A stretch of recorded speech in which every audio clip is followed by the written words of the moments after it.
ये 7 गलतियाँ कर देती हैं मनुष्य का जीवन बर्बाद। किसी को ज़बरदस्ती सलाह देना। दोस्तों, सबसे पहले यह समझिए कि हम सलाह क्यों देना चाहते हैं। हम सलाह इसलिए देना चाहते हैं क्योंकि हम सामने वाले के नज़रों में बुद्धिमान बनना चाहते हैं। लेकिन इसका होता बिल्कुल उल्टा है, यानी कि हम उसकी नज़रों में मूर्ख बन जाते हैं। दोस्तों, देखिए, लोग 2 तरह के होते हैं। एक वो जो बड़ी-बड़ी गाथाएँ कहते हैं और कहानियाँ कहते हैं, लेकिन लोगों पर उसकी बातों का कोई असर नहीं होता।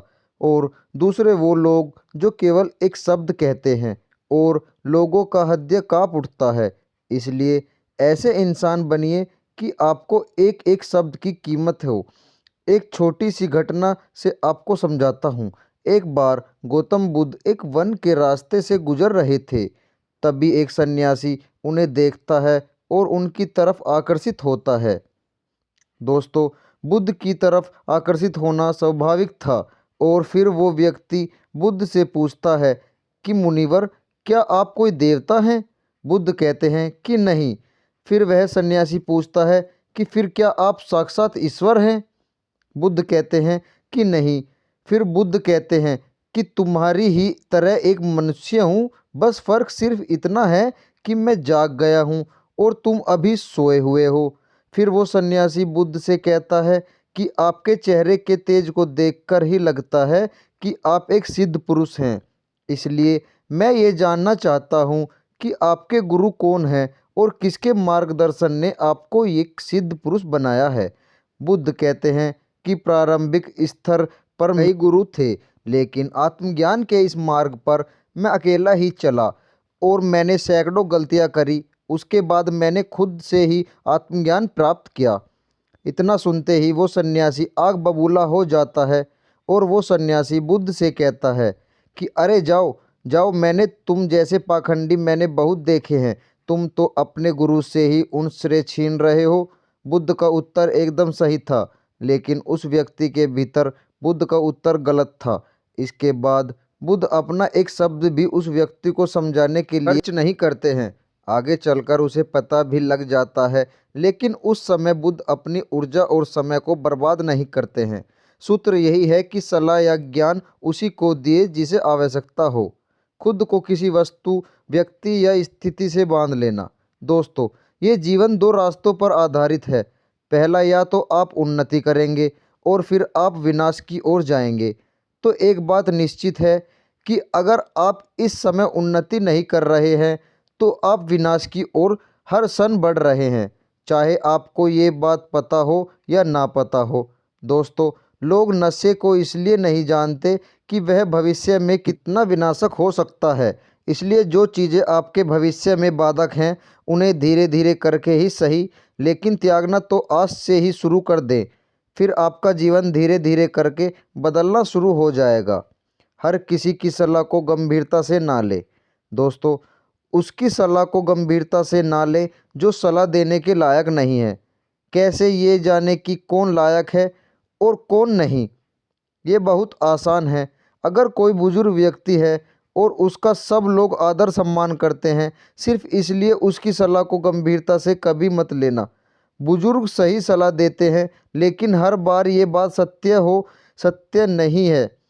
दोस्तों, अगर आप रसोइया बनना चाहते हैं और सलाह लेते हैं किसी गायक से, तो हो सकता है कि गायक आपको सलाह दे भी दे, लेकिन आपका खाना उस स्तर का नहीं बनेगा जिस स्तर का आप बनाना चाहते हैं।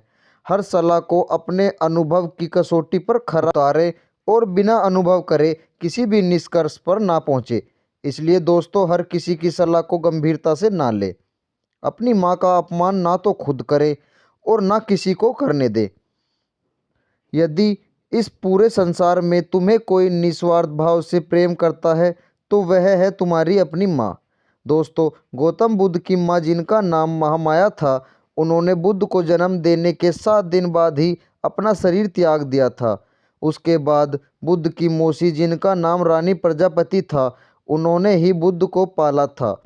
गौतम बुद्ध ने अपनी शिक्षाओं में संसारियों को ये सलाह अक्सर दी है कि वे अपनी माँ से प्रेम करें और उसका ख्याल रखें और अपनी माँ का अपमान ना तो खुद करें और ना किसी से करने दें।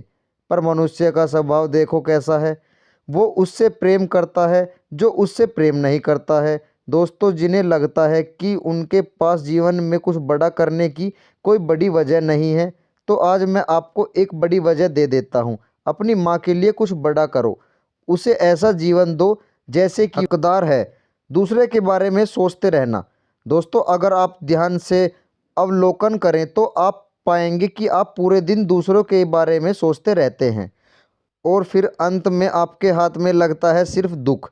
इसलिए स्वार्थी बन जाओ और खुद से प्रेम करो, लेकिन एक बात याद रखना कि खुद से प्रेम करने का अर्थ या स्वार्थी बनने का अर्थ ये नहीं होता कि तुम किसी का अहित करो। दोस्तों, बुद्ध भी स्वार्थी बने थे, तभी वे आत्मज्ञान को पा सके। जब उन्हें खुद की आवश्यकता थी तब उन्होंने अपने पिता, पुत्र, पत्नी और राज्य किसी के बारे में भी नहीं सोचा और सिर्फ अपने बारे में ही सोचा और सब कुछ छोड़कर वन में चले गए। तो जीवन में स्वार्थी बनना भी आवश्यक है, लेकिन सही उद्देश्य के लिए और जिससे किसी का बुरा भी ना हो। खुद को सबसे होशियार समझना और सीखना बंद करना। दोस्तों, हमारे समाज में बहुत से लोग ऐसे होते हैं जो खुद को सबसे होशियार समझते हैं और हमेशा ये कहते रहते हैं कि मुझे सब पता है, लेकिन लोग कभी भी कुछ भी नया सीखने की कोशिश नहीं करते हैं, जिसके कारण वे हमेशा पीछे रहते हैं। दोस्तों, जब हम ये बोलते हैं कि मुझे सब पता है, तो हम ज्ञान लेने के दरवाजे को खुद ही अपने हाथों से बंद कर देते हैं, जिसके कारण हम पीछे रहने लगते हैं। दोस्तों, बिल गेट्स और वॉरेन बफेट जी अब भी दिन में ज़्यादातर टाइम रीडिंग करते हैं और कुछ ना कुछ नया सीखते रहते हैं। दोस्तों, इसलिए हमेशा कुछ ना कुछ नया सीखते रहिए और तरक्की करते रहिए। अपने समय को बर्बाद करना। दोस्तों, जो लोग हर दिन अपने समय को टाइम पास करके बर्बाद करते रहते हैं ना, उनको बाद में बहुत बड़ा पश्चाताप होता है। क्योंकि दोस्तों, एक बार समय हमारे हाथ से निकल कर चला गया ना, तो वह फिर से वापस कभी नहीं आता। और ये हम सबको पता है। दोस्तों, हमारे पास कितना ही ज़्यादा धन क्यों ना हो, लेकिन हम उस धन से एक सेकंड का भी समय खरीद कर वापस नहीं ला सकते हैं। इसलिए हमारे पास अभी जितना भी समय बचा हुआ है, उसका हमें सदुपयोग करके कुछ ऐसा काम करना चाहिए जिससे लोगों का और एक दुनिया का भला हो। दोस्तों, ये थी वो 7 गलतियाँ जो हमें हमारे जीवन में कभी भी नहीं करनी चाहिए। और इन 7 गलतियों को अगर आप अपनी ज़िंदगी में कर रहे होंगे, तो आपको इन 7 गलतियों को अभी से ही करना बंद कर देना चाहिए। दोस्तों, अगर कहानी अच्छी लगी हो तो लाइक, शेयर और हमें कमेंट करके ज़रूर बताएं। और चैनल पर नए आए हो तो चैनल को सब्सक्राइब ज़रूर करें। धन्यवाद।